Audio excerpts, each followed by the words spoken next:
Eder McPallister. Pubblico di Eder McPallister. Mentre il caso Resinovic resta una mina aperta sul tavolo della procura e dell'opinione pubblica, nelle pieghe laterali della vicenda continuano a scorrere procedimenti collaterali, che però dicono molto del clima che circonda Sebastiano Visintin. Uno di questi si è chiuso con una parola che in tribunale pesa come un macigno e come una liberazione: archiviazione. Che cosa è stato archiviato e perché conta? Il punto di partenza è una querela per diffamazione presentata dagli ex vicini di casa di Visintin, Salvatore Nasti e Gabriella Micheli. Il fascicolo nasce da alcune dichiarazioni rilasciate dal marito di Liliana Resinovic in ambito televisivo in un arco di giorni ben circoscritto, tra il 17 e il 20 gennaio del 2025. Il giudice per le indagini preliminari di Trieste, Manila Salvà, ha disposto l'archiviazione del procedimento. Non è un dettaglio tecnico per addetti ai lavori.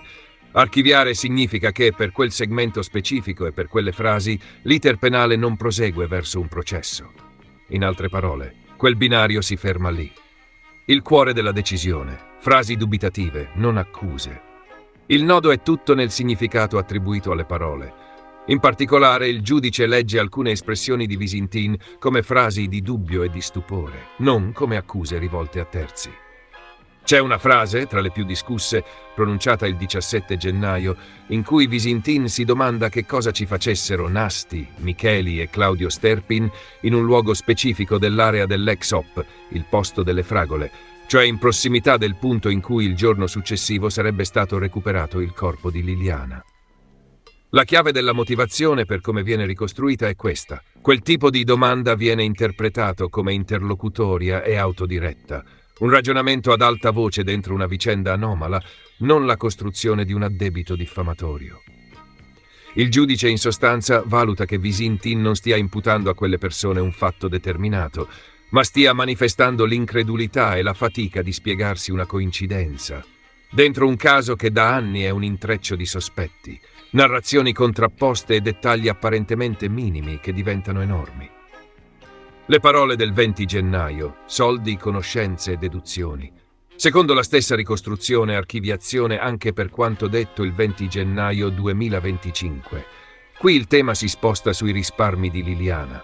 Visintin afferma di conoscerli e si interroga sull'eventuale esistenza di ulteriori somme che altri, proprio perché frequentavano la casa, avrebbero potuto vedere. Anche questo viene letto come una deduzione logica e come una constatazione priva di intento diffamatorio, non una frase costruita per ledere la reputazione dei querelanti. Il percorso del fascicolo: richiesta del PM, opposizione, esito. Sul piano procedurale, la richiesta di archiviazione era stata avanzata dal pubblico ministero il 7 febbraio. I querelanti avevano presentato opposizione ad aprile.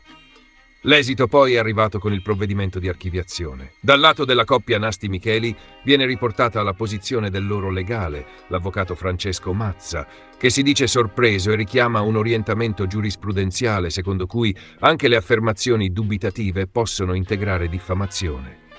In pratica, la difesa dei querelanti contesta la lettura innocua di quelle frasi e sostiene che il perimetro del reato possa includere anche insinuazioni formulate come domande. Il contesto più ampio, altri procedimenti e l'inchiesta principale. Questa archiviazione non esaurisce il fronte giudiziario collegato alla diffamazione. Viene indicato che è già fissata per l'8 maggio un'udienza relativa a un altro procedimento sempre per diffamazione, ancora legato alla stessa coppia.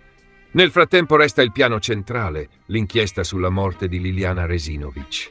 Visintin in questa fase è indicato come indagato per omicidio e parallelamente proseguono accertamenti e attività tecniche. In particolare vengono richiamate perizie e approfondimenti su una quantità significativa di oggetti, inclusi coltelli sequestrati. Dentro questo scenario la cronaca aggiunge anche un elemento esterno all'indagine che ha alimentato discussione: lo studio sulle formiche presenti sul corpo, con l'osservazione che alcune specie possono intervenire rapidamente, circostanza ritenuta da alcuni incompatibile con l'idea di una permanenza prolungata del corpo nel luogo del ritrovamento. È un dettaglio che nel racconto mediatico del caso diventa subito un grimaldello interpretativo, anche quando gli atti giudiziari seguono tempi e criteri molto più rigorosi. La giunta dal campo, Eder a Trieste, l'ex OPP e l'incontro con Visintin. Ed è qui che entra in scena Eder McPallister. Oggi a Trieste non soltanto per seguire la traccia Resinovic, ma anche per un esperimento all'ex OPP, in un passaggio che unisce cronaca e osservazione sul territorio. Durante questa trasferta, Eder ha cercato un contatto diretto con Sebastiano Visintin, con l'idea di raccogliere qualche dichiarazione in una sorta di intervista, asciutta e senza teatro, concentrata sul dato concreto. Ed è stato proprio Eder a comunicare a Visintin la notizia dell'archiviazione del procedimento per diffamazione. La reazione, per come viene riferita, è stata di evidente sollievo. Visintin si è detto alleggerito, come se si fosse tolto di dosso un peso ulteriore, un problema parallelo che si somma a tutto il resto.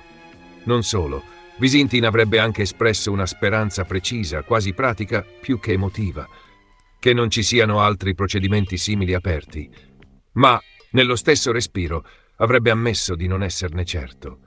Ed è proprio per questa ragione che, sempre secondo quanto riferito, domani incontrerà i suoi avvocati Paolo e Alice Bevilacqua per fare il punto, verificare lo stato di eventuali altri fascicoli e capire se esistano ulteriori strade giudiziarie ancora in corso o potenziali. Nel corso del viaggio a Trieste, Eder ha inoltre parlato a lungo con Fulvio Covalero e con Silvia Radin. Un confronto esteso, utile a fissare non solo i passaggi dell'archiviazione, ma anche il modo in cui questi procedimenti laterali si incastrano nella narrazione complessiva del caso, tra attriti personali, letture pubbliche e ricadute mediatiche.